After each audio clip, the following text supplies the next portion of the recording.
They called it 3I Atlas. But that name, clinical, almost casual, did nothing to prepare humanity for what it truly was. This emerald wanderer was no ordinary comet, no simple frozen shard drifting from the abyss between stars.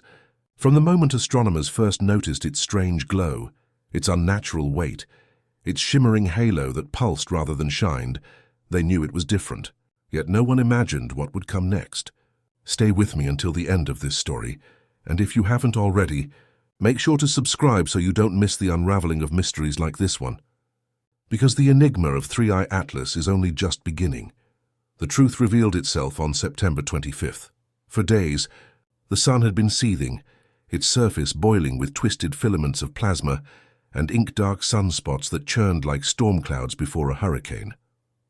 Astronomers knew something was coming. Their instruments hummed warnings. Their simulations whispered of pressure building, tension winding tighter and tighter across the star's magnetic field. It felt inevitable, like the silence before an earthquake. And then, at precisely 3:47 UTC, the sky broke. A blinding flash tore across the solar disk. A loop of fire, tens of thousands of miles tall, arched upward like the arm of some cosmic beast before snapping loose and hurling itself into the void. This was no ordinary solar flare. It was a coronal mass ejection unlike anything ever recorded. Billions of tons of plasma, threaded with magnetic fields, launched outward at over 1.6 million miles per hour. The energy release staggered belief. Scientists compared it to every nuclear weapon ever built, multiplied by 20 million, or the asteroid strike that ended the age of the dinosaurs, magnified 20-fold, concentrated into one furious blast. Its trajectory was terrifyingly precise. The sun had not thrown its fury blindly into the dark. No, the storm was aimed directly at 3I Atlas, the emerald giant, 5 kilometers wide, streaking across the solar system on a hyperbolic path that brushed dangerously close to Mars. For months, this object had unsettled researchers. Its mass was far too great, over 33 billion tons, heavier than any comet in recorded history.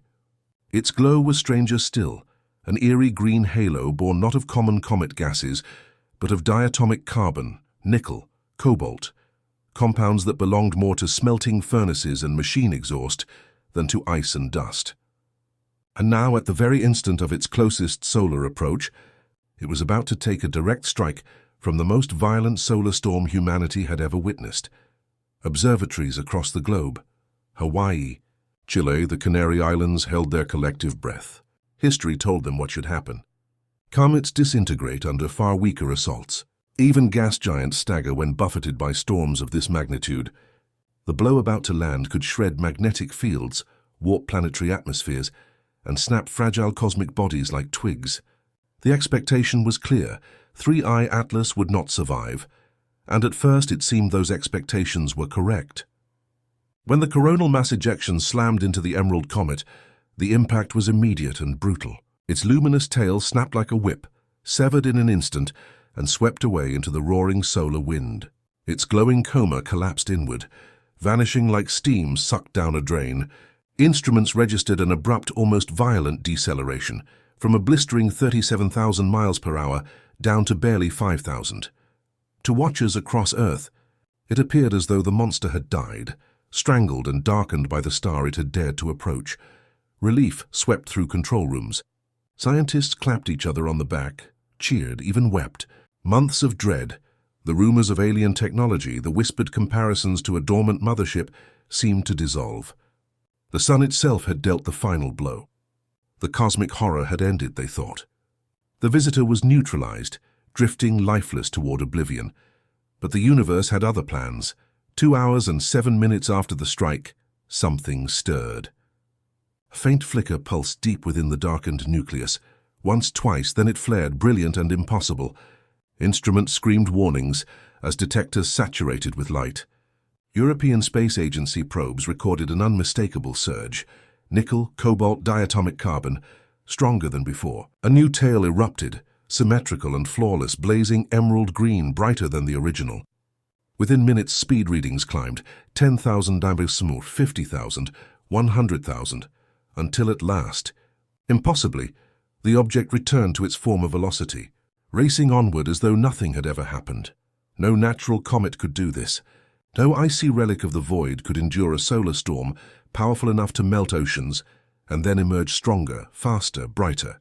Yet there it was, 3I Atlas, alive, unbroken, its emerald plume shining defiantly against the black, as though it had not merely survived the sun's wrath, but consumed it. Dr. Lowe, one of the leading voices in the study of this anomaly, tried to put it in human terms. For weeks before September 25th, NASA's Solar Dynamics Observatory had noticed strange magnetic quakes rippling across the sun's surface, always on the side facing 3I Atlas. It was as though something were prodding the star, teasing its magnetic field until it snapped. The timing of the CME, Lowe argued, was no coincidence. He likened it to a ship raising its sails to catch a perfect gust of wind. Only here the wind was 1 billion tons of electrified plasma. To Lowe, 3I Atlas had not merely endured the storm. It had orchestrated it. The implications were staggering. If this was not a comet, what was it?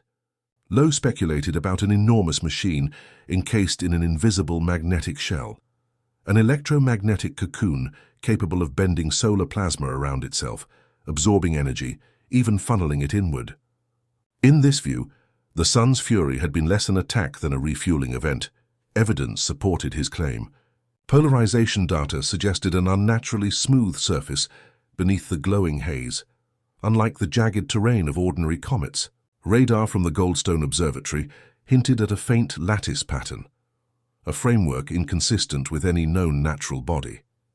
The object's mass distribution resembled not a solid core but a hollow shell. Every new measurement pushed the same conclusion. This was not a rock. This was a construct, and worse, it was growing. After the CME, 3I Atlas was not diminished but heavier. Its mass estimate crept upward, past 33 billion tons. Its magnetic field intensified so dramatically that probes recorded distortions in Mars's orbit. Subtle, yes, a few hundred meters over days, but measurable. For the first time in history, something from beyond the stars was tugging on a planet. Then came the realization that froze astronomers in their tracks. 3I Atlas was not in a closed orbit like every other body bound by the sun. Its trajectory was hyperbolic. It was passing through unbound, unstoppable, and if its magnetic field continued to swell as it approached Mars, the red planet could be nudged, slightly at first, but enough to cascade into instability. Planetary resonances could unravel. Asteroids could be flung inward like artillery shells. In extreme scenarios, Mars's orbit might drift until it intersected Earth's, a collision, or worse, a gravitational chaos that turned the solar system into a billiard table of worlds. No comet has ever wielded such power. No natural body has ever carried a magnetosphere strong enough to tug on a planet millions of miles away. For 3I Atlas to achieve this, it would need an energy output rivaling that of a star. In other words, technology so far beyond us, it borders on divinity. Now all eyes turn to Mars. The flyby looms, a near pass of just 1.67 million miles, close enough that the planet's magnetic field could be twisted, its orbit altered further. Space agencies have every telescope, every probe, every listening ear trained on the encounter. Yet their leaders whisper the same truth behind closed doors. Nothing humanity has can stop it. Nuclear warheads, kinetic impactors, experimental gravity tractors, all useless against a 5-kilometer structure wrapped in an alien shield.